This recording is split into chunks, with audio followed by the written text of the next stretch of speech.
ብቻ ነው መሳቅ የምችለው። እኛም ከፈለገን እየዞርን መደነስ እንችላለን። እሺ ቆይ ጽዮንን እንደ ሌሎች ስትጫወትባቸው እንደነበሩት ህፃናት ነው እንዴ የምታስባት? ህፃናት ለካ ስለ እሱ መጥፎ ጎን አልነገርኩሽማ። ይኸውልሽ አቤል ማለት ከእድሜ የሚያንሱ ሴቶችን እያታለለ አብሯቸው እንዲያደር የሚያደርግ ጨካኝ ሰው ነው። ምን?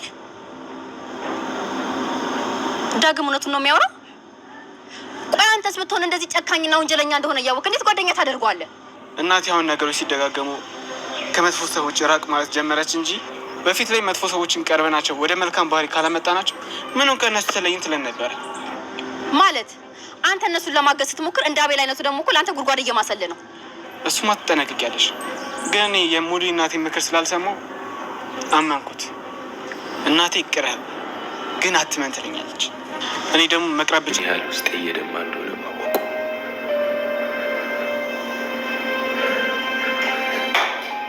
ለነገሩ ራሷ የልቤ ባለቤት ያላወቀችው እንዴት እነሱ ሊያውቁ ይችላሉ?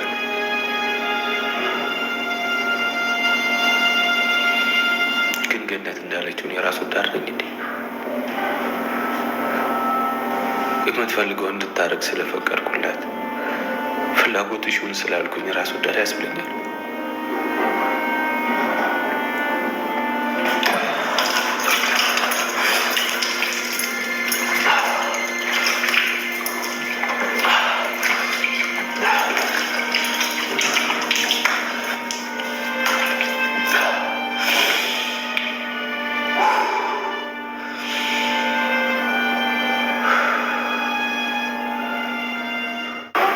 በእናትሽ እኔ እንደዚህ አይነት ነገር ማሰብ አልፈልግም።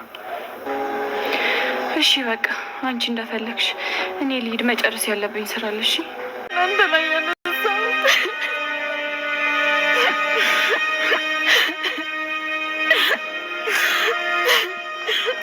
እኔ እናንተ ገመጣችሁ እናንተ እኔ የምታጡኝ እመርጣለሁ።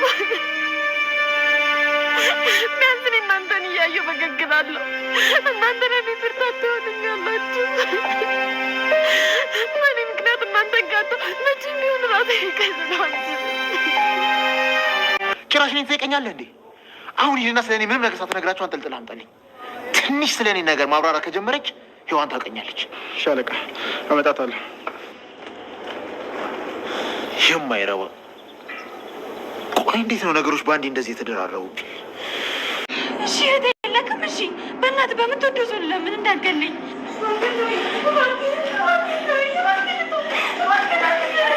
አሳልፎ መጫወቻ ያረጓታል። ተጫው በማያገኛት ቦታ አርቀው ይጥሏታል። እንጥራውና ሲመጣ ተባብረን እንቀጥቅጠው። እንደምታስቢ እኛ እዚህ በአንድ ሰው ብቻ የምንጠበቅ ይመስልሻል? እዚህ አካባቢ ላይ ግማሹ እንደ ገበሬ፣ ግማሹ ሰው ጠባቂ፣ ግማሹ ሰፈር ጠባቂ ይመስል አይተ ይሆን? እባክህን አምላኬ ሆይ የእነዚህ ምስኪን ሴቶች ህይወት እንድታደግ አንተ እርዳን።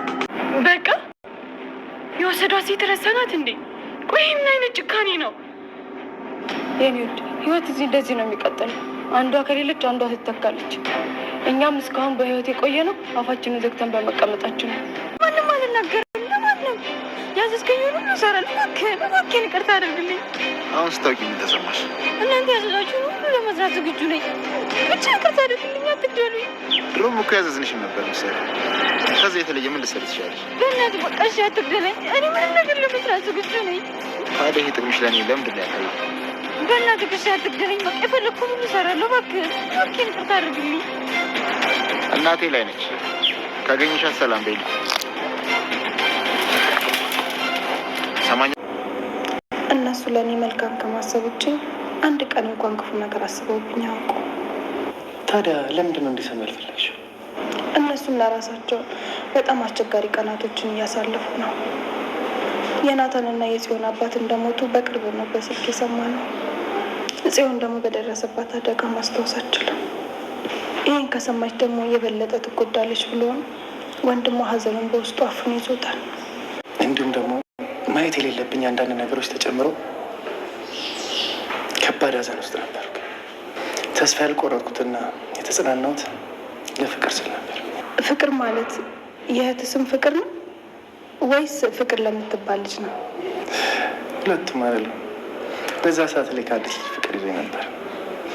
ይገርምሻል፣ እሷ እስከነ መፈጠር ያታገኝ ግን ለእኔ መጽናኛ ነበረች። የአባቴ አሟሟት እንዲሁም ደግሞ ማየት የሌለብኝ አንዳንድ ነገሮች ተጨምረው ራሴን እስከ ማጥፋት አድርሶኝ ነበር። ይገርምሻል፣ ጫካ ሄጄ አንገት የስር ገመዱ እንደዚህ ሳስገባው የእሷ ምስል እየመጣ ነበር የሚያድነኝ። ይሄን ያህል እና ቆይ ለእሷ ስትል ራስን ማጥፋት ታውቀው? በፈጣሪ ስም ምን አይነት ጥያቄ ነው ቆይ የምጠይቅህ? ግን ያው በቃ እኔ ልጠይቅህ የፈለግኩት እናትህና እህትህ አሉ አይደለ? አንተን እነሱ በማጣታቸው እኮ ይጎዳሉ። የሚጎዱ እንኳን አይመስለኝም።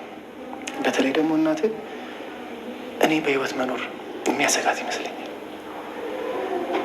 ማንም ሰው እንዳገኝ አትፈልግም። ኢቨን አንቺ ጋር ራሱ ስመጣ መኪኔን ቢሮ በር ላይ ቆሜ ነው በጀርባ ብሮጥቼ በራይድ የመጣሁት። እዛማ ለመኖሬ ካወቀች ትከታተለኛለች።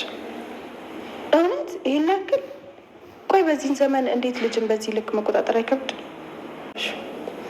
ቆይ የተፈጠረ ነገር አለ እንዴ? ምን እንደተፈጠረ ልነግሪኝ ትችላለች? አባቴ ሞቶ እዚህ ጋር ነበር ታውቃለህ። አባቴ ከክፍሌ ደረዋይ ብሎኝ ነበር የወጣው። ልክ እሱ እንደወጣ የሉሊትን ድምፅ ሰማን። በጣም እየጮች ነበር። የእሷን ጩኸት ሰምተን እየሮጥን ስንመጣ አባቴ እዚህ። ሰላም እንዴት ናችሁ? ደህና ናችሁ? የቻናሌ ቤተሰቦቼ በያላችሁበት ሰላማችሁ ይብዛል። ለቤት አዲስ የሆናችሁ የደውል ምልክቱን በመጫን ቤተሰብ ይሁኑ ለማለት እወዳለሁ። እንግዲህ ዛሬ የመጣሁት በሐረግ ድራማ ነው። በክፍል 85 እንደተለቀቀ ነው ማለት ነው።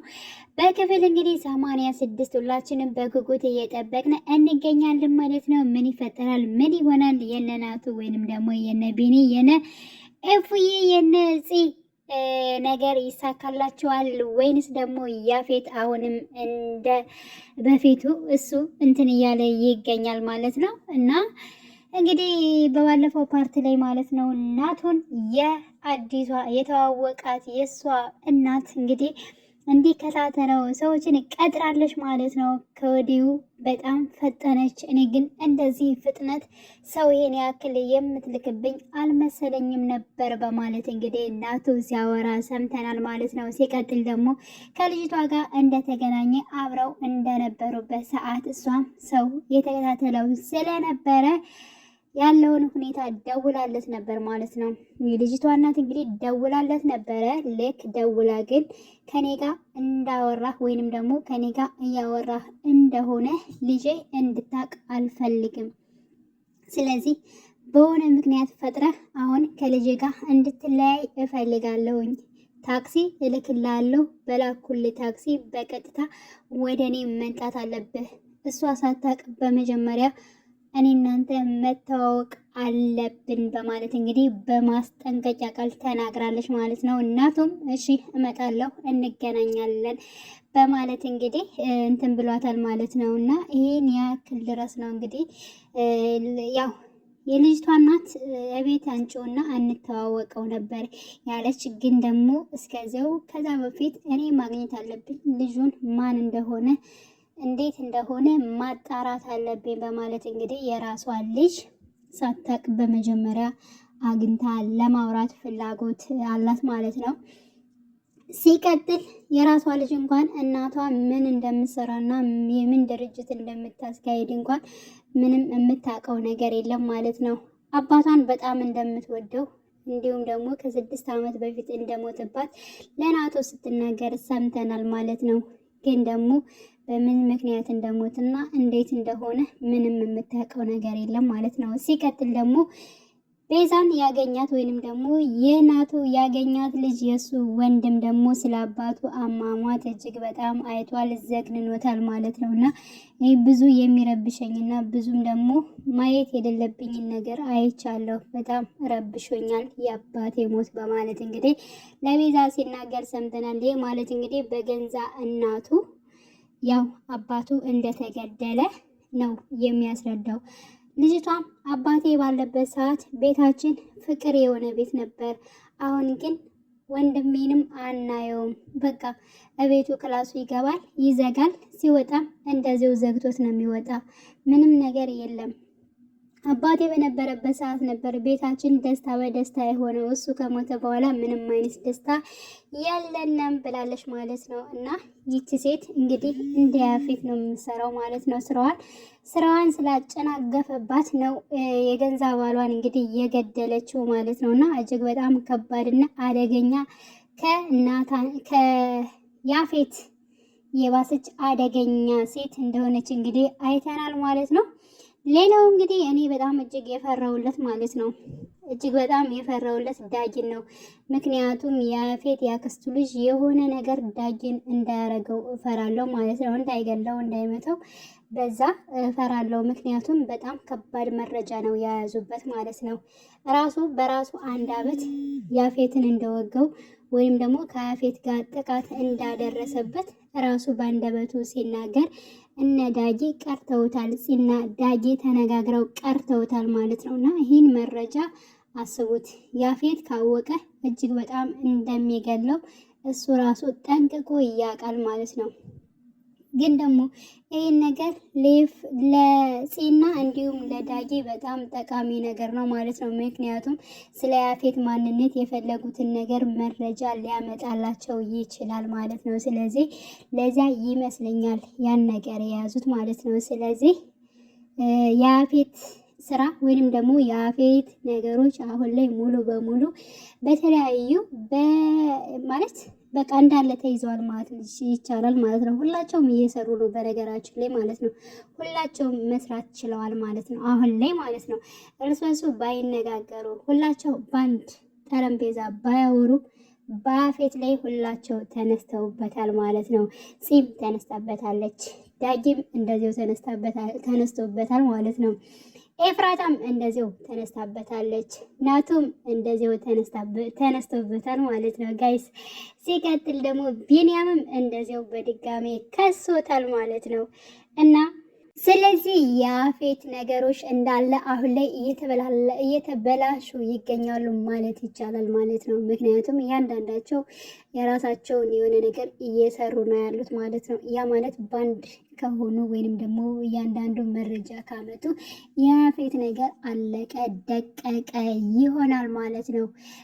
እንግዲህ ያው ከሴቶች ጋር ያለችው ሔዋንም መረጃ በጣም እንትን እያለች ነው። በነገራችን ላይ ያፌትን እያየችው ልጅ ትነግራት ነበረ፣ ስለ ያፌት ያለውን ነገር ትነግራት ነበረ፣ መረጃም ትሰጣት ነበር። ግን ደግሞ ያፌት እንደተናገረው ይች ያየችኝ ለሔዋን ሂዳ የሆነ ነገር ከተነፈሰች እና ከተናገረች እኔን ያልሆነ ቦታ ነው የማገኘው። ስለዚህ በፍጥነት ልጅቷን አምጣት በማለት እንግዲህ ልጅቷንም እንድትሰናበት አድርጓል ማለት ነው። ይሄን ያደረገው እንግዲህ ያው እንዳታወራ ሌሎችም ደግሞ እሱን እንትን እንዳይሉት ነው። እና ሔዋን የኔ መቀመጥና የኔ ከዚህ መሆን መረጃ ካላገኘውና የሆነ ነገር ካላደረግኩ እንዴት ማድረግ እንደምችል ግራ ገብቷታል ማለት ነው።